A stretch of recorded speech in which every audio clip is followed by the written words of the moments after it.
We like to treat them as if they're part of the Domino's team.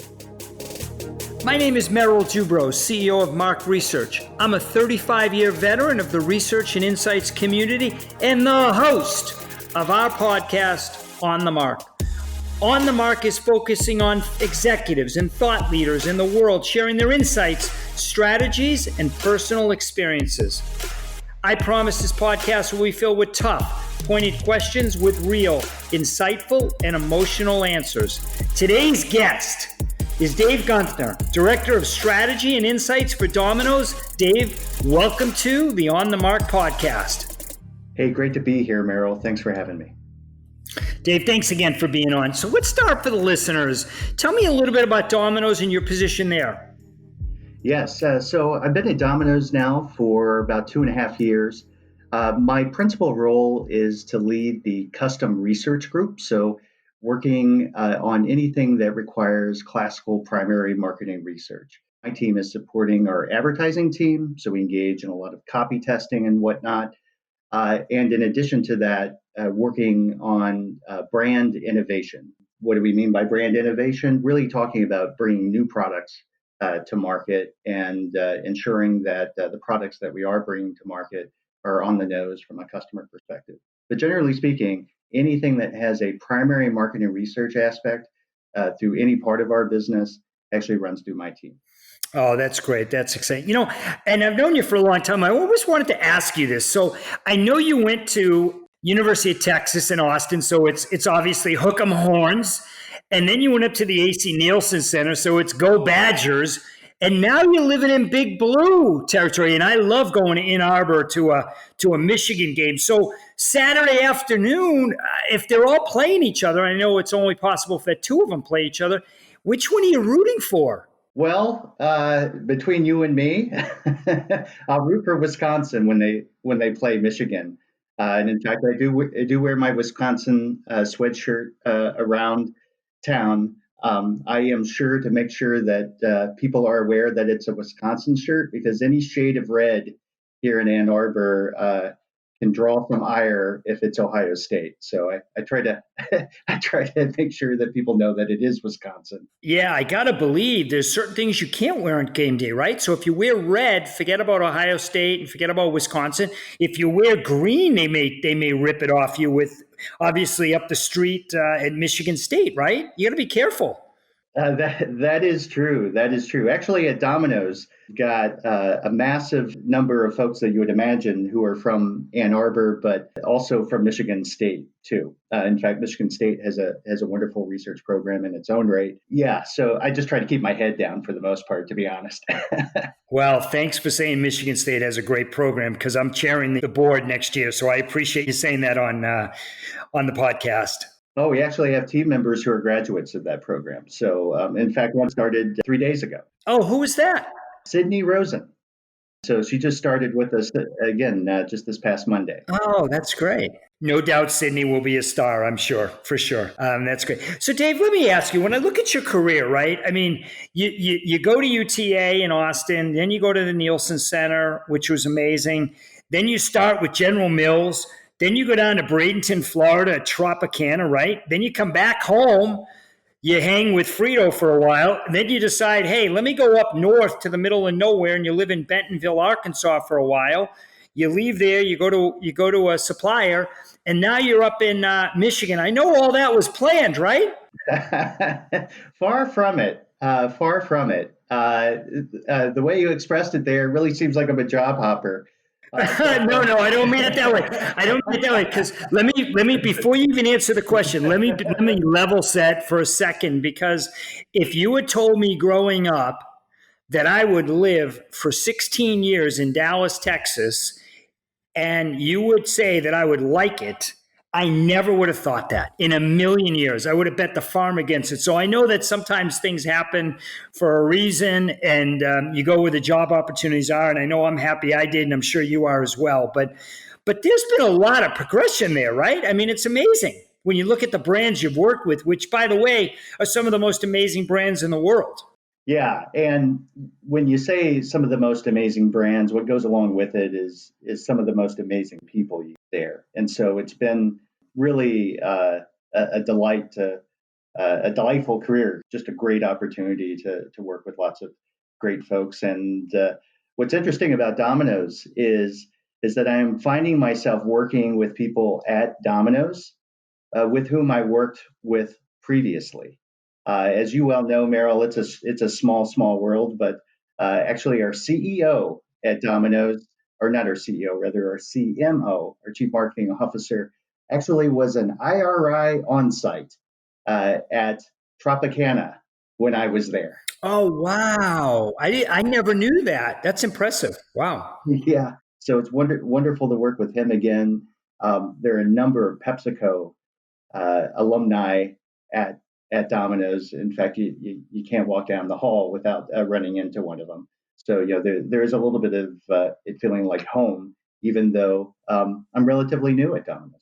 Yeah, no, that's great. So I've had 7 jobs in my career. Each of them, when I look back, when I look back at working at Quick Test back in the day, I really honed in on my project management skills. And then I went to CRC Information and I really started to hone in on my sales skills. And when I was at down in Philadelphia at Phone Lab Research, I honed in on my entrepreneurial spirit and then my financial skills at the next job.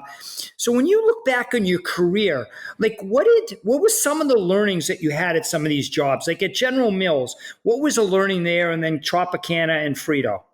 Oh yeah, absolutely. General Mills was a great place to start out at the time. So this would have been the late 1990s at the time, and I think this may be true to this day.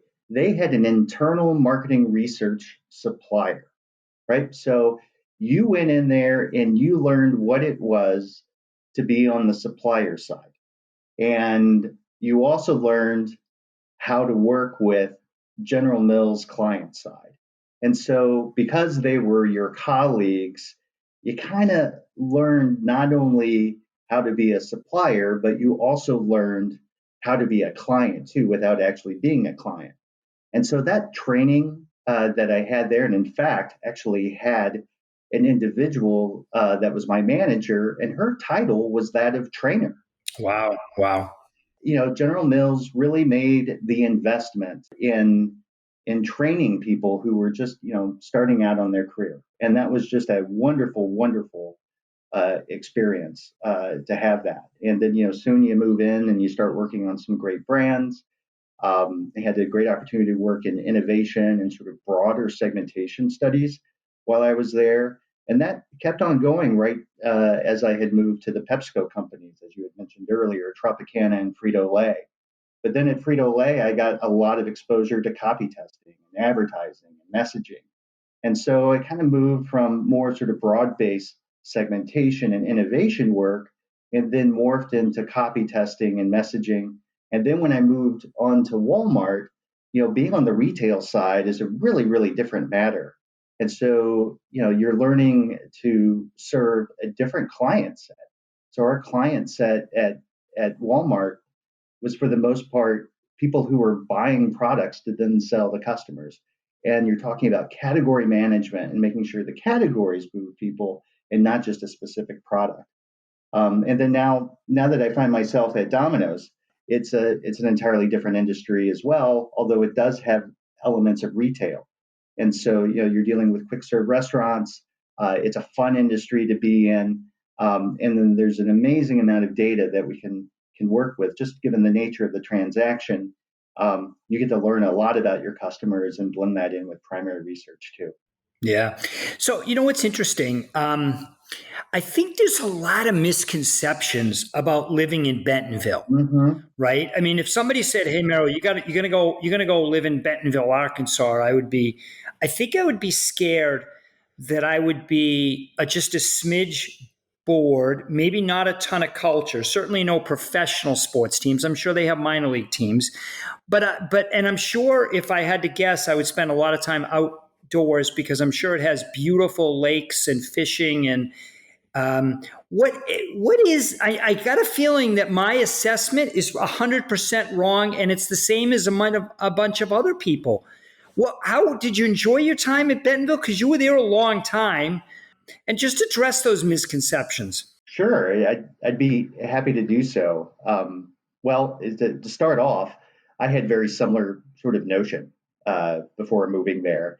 And in fact, when I was recruited by Walmart to join, I remember thinking at the time that, in fact, a previous manager of mine at Frito Lay was leading the insights group there. His name is Robert Atencio, and I know you know Robert. Oh yeah, And great guy. yeah, yeah. And I loved working for Robert when I was at Frito. So he called, I'm going to take the call, I'm going to go. And I remember thinking like, oh, I don't know about this. I don't know. Well, to make a long story short, I ended up there, and there are a lot of misconceptions. The way I would view Bentonville is, imagine if you took, let's say, a northern suburb from Atlanta or near where you are in Dallas, and you just carved it out and plopped it into a cow pasture. That's essentially Bentonville. So you get this weird blend of sort of rural, laid back sort of attitude, but it also blends in with culture. In fact, Crystal Bridges is a museum of art that was actually brought together by members of the Walton family. And it is just a magnificent museum of art that sits right down in the middle of Bentonville.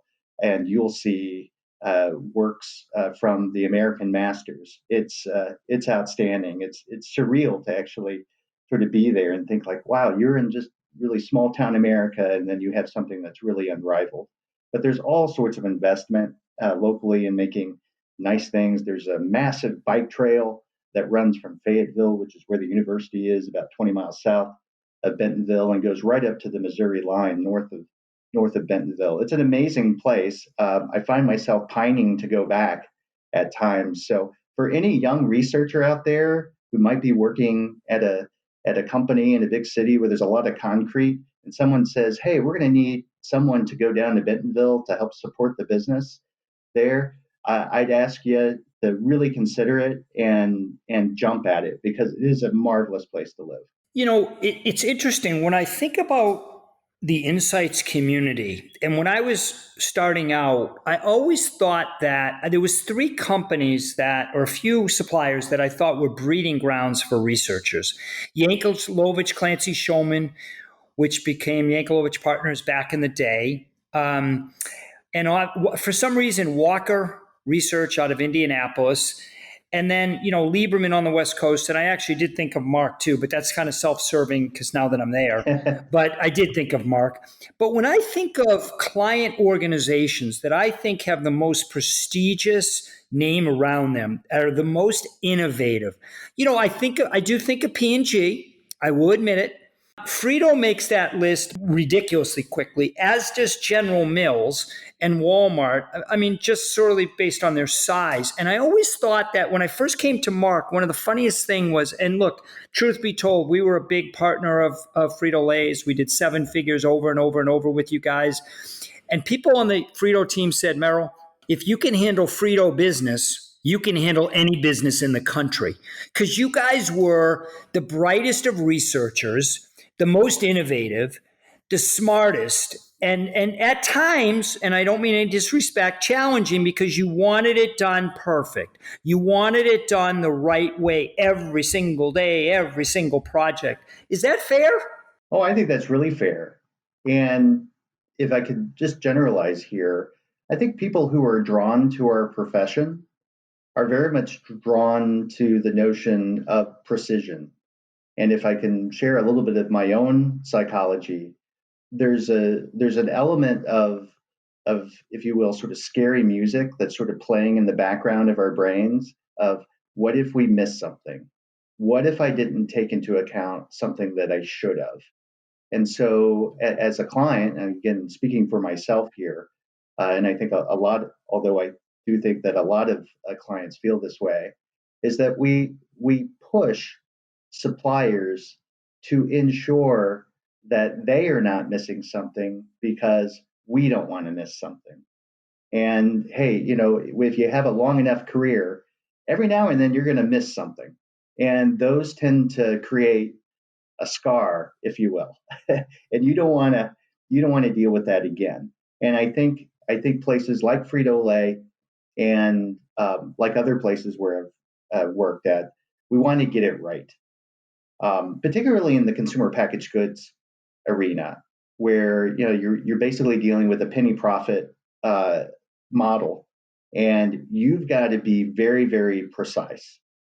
So precise, and if you'll indulge me here, the analogy I like to use is that imagine, in terms of your result, you constantly sharpen the pencil, and you sharpen and sharpen and sharpen it, and sometimes you just can't sharpen it anymore.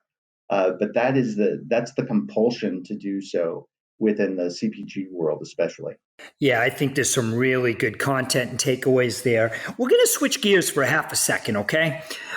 Let's talk about vendors and partners. So I'm going to ask you, how many vendors do you have working with you at the Insights department? Is it 10? Is it 20? And then I'll ask you a follow-up question to that. How many do you work with on an annual basis, if you had to guess? Oh, it's a small list. It is a very small list. In terms of custom primary research, so taking out the syndicated side. Okay. And all considered partners, would you say? Or is it, yeah, maybe one or two aren't really, they do quick stuff for us? We have robust budgets, and so when Yep. we engage, they are partners. I mean, we have one I'm thinking of right now who is one that's sort of just getting their feet in the door, but every other one is a partner, and we like to treat them. And I think this goes to the word partner. We like to treat them as if they're part of the Domino's team, Oh, that's great. because really, in effect, that they are. But we're also highly demanding of them as well, because, and this probably sounds a little bit self-serving. We view ourselves. We're very proud of our team, and we expect a lot of ourselves. So that translates into expecting a lot of our vendor base. That's great. No, I listen. That's the way it should be. You want to treat partners with respect. You want to be treated with respect. You want to be demanding of them. You're demanding of yourself, and I think that goes hand in hand, which is fantastic.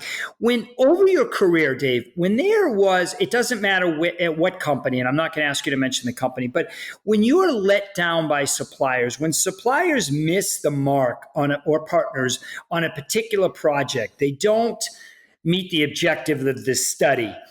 Is there some common themes when that happens? Is it storytelling? Is it just they missed a forecast? What were some of the common themes when suppliers just miss?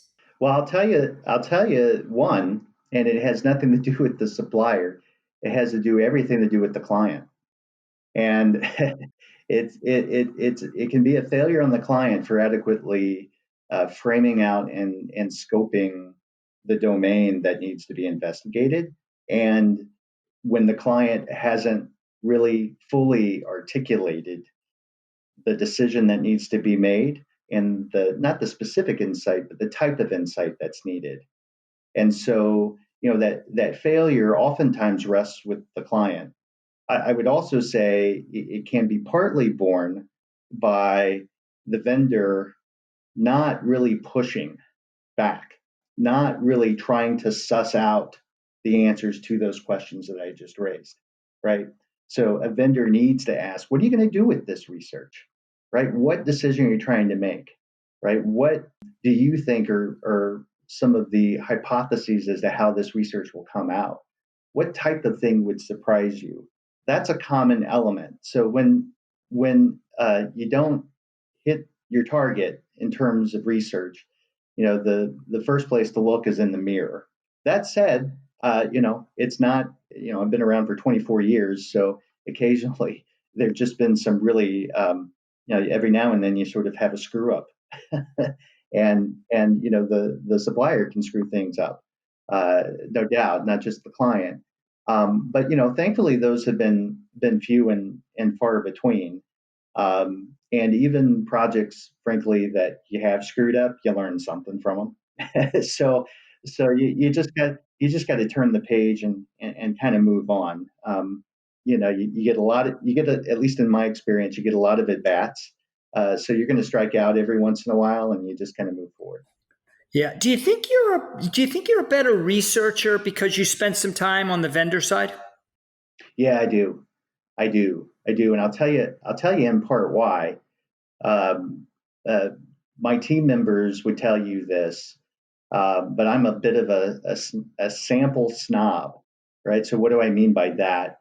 I think it's really trying to understand and being very clear as to who your sample frame is comprised of, and making sure that you really strive to get a representative sample of that particular group. That is something that snobbery, if you will, was informed, I think, in great part about being on the supplier side. And I think in particular, the sample world, just given the dynamics of that, can be very challenging to ensure that you have a really good representative and stable sample. And by the way, a sample that's actually paying attention to your research instruments. And so I think, to any sample providers that might be out there, I do feel that if there's a weakness in the industry, it's in the sampling world, where things can sometimes get a little bit loose. And so making sure that your research vendor is on top of the sample providers and really is knowledgeable about what's happening is critically important. And I don't think I'd have as full an appreciation for that as a client if I had not been on the supplier side. Yeah, no, I think that's really, really good information. So let me ask you this. I mean, when you think about it, we all grew up with accounting classes, FIFO and LIFO, first in, first out, LIFO, last in, first out. When I think about COVID-19, a lot of that's true, right? You obviously don't want to be, Philo, it's my name. It's not even a term, but it's first in, last out, right? But when I think of all the companies that have been affected, the cruise industry got hammered quickly, and I think it's going to be the last one to come out of this. The airlines got hammered. They'll come out of this a little quicker than the cruise industry. But when I think about pizza, when I think about Domino's, I would think a lot of people would say your business hasn't been touched. What are they missing? And gone up probably, if I had to guess, right? The baseline here in the restaurant world, and I'm speaking for the U.S. Here, is that our stores are open at Domino's, and not every restaurant proprietor can say that, particularly when you're talking about the dine-in component of their business, right? So if you know Domino's, you know that we are a delivery pizza provider, and then you also know that we have a carry out business too, and those are the predominant service methods that we provide. Dine in is a very small portion of the business. When competition is mandated essentially to shut down, we're in the happy place of being resilient at this time. Our approach at Domino's from a research standpoint has been to lean in and to try to learn as much as we can about the customer so we can adjust to these really unprecedented times and be there for the customer. Hopefully, those listening who are customers in the pizza world are seeing our efforts to serve customers better in a way that's more considerate of the situation. So, for example, offering contactless delivery, offering contactless carryout, and just really respecting and ensuring primarily the health of our team members and our customers. Thank you, Dave, for that. I have 3 kids, and my kids, as like most families, they dictate where we eat, right? When we come to, okay, what are we eating? A lot of times it is Domino's. And, the word that comes to mind for my kids and for myself is consistency with your brand. It's amazing that the drivers are friendly, the drivers are on time, the quality of the product is consistent, it's good. It never changes. Okay. And we've had Domino's in a number of different cities. It's never changes. So, kudos to you and your team and the leadership team there for having an amazing quality product having great service, customer service. It's just amazing, Dave. And the consistency is something that, for whatever, it always jumps out at me, and it's impressive. Well, well, thank you. It's one that I know the team here broadly at Domino's takes pride in. And the consistency is important, because when someone wants to order a pizza from Domino's, they have a conception of what that is. And if you don't provide that to them, it's an opportunity to lose a customer. Well, Dave, thanks for your time today. This is the On the Mark podcast. My name is Merrill Dubrow. Have a great day.